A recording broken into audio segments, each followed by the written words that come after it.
Anthony, what have you learned from the working in the division of Wunderman? Obviously you're working in the division where it's all around analytics and data. What have you learned from that you've adopted within your HR function?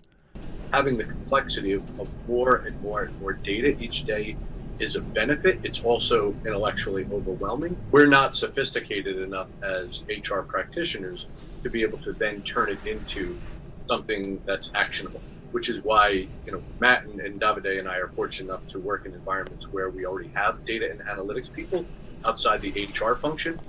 We hire in very talented people. I'm able to then connect with them and be able to bring the tools and the capabilities back into the conversation.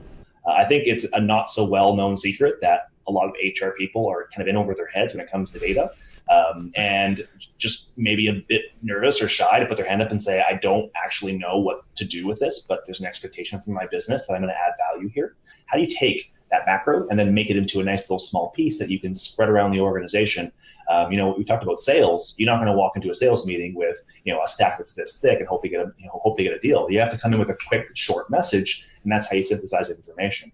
And secondly, one thing I've found does a really good job, especially in the companies I've worked for, is that idea of storytelling. It's how do you take something that's very, very technical and then add a business slant to it, whether it's linking it to the business results, whether it's driving it for company's culture. How do you correlate those two things together so that people in your business who may not be comfortable with data in a day-to-day fashion can understand it in the context of what they do understand? The storytelling, the negotiating, the selling, I'm strong there, but I have zero technical skills, right? So when I work with our analytics team, I don't know how to use these data visualization tools, so I bring them in with me. And data and analytics is being talked about so prevalently in every conversation that to say I need my analytics team to come in with me to help to really reinforce this story, I don't think you're going to be shunned for that as an HR leader. I think you'll actually be applauded.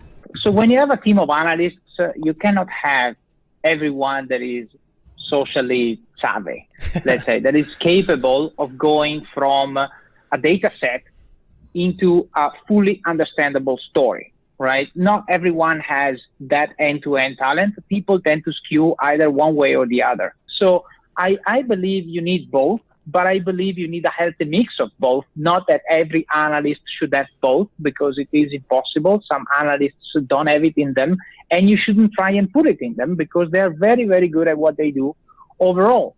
So my advice is when you hire an analyst as an HR person, especially in the screening process, you have to have clarity whether the hiring manager wants to have one or the other, because the kind of questions and the kind of answers that you should expect are completely different.